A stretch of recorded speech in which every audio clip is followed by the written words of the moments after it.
Freiheit steht im eigenen Land. Der Auftrag steht im eigenen Land. Die Gewehre zur Hand. Das soll es für heute aber noch nicht gewesen sein.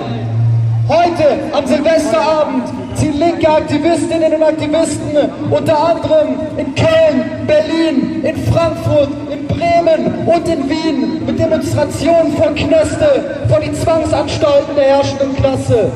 Es geht um Solidarität mit den politischen und sozialen Gefangenen, um eine kurzzeitige Aufhebung der stumpfen Abschottung, der die Menschen dort ausgesetzt sind.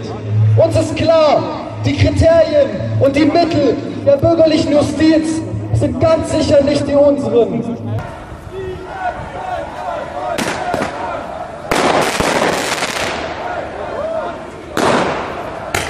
Nicht nur linke Aktivistinnen haben in den letzten Monaten besonders mit den repressiven Auswüchsen des deutschen Staates zu kämpfen. Ganz besonders Flüchtlinge, die hier Schutz suchen, werden immer mehr Opfer staatlicher Repression und rassistischer Stimmungsmache. Es ist unsere Aufgabe, diesen Menschen Solidarität entgegenzubringen.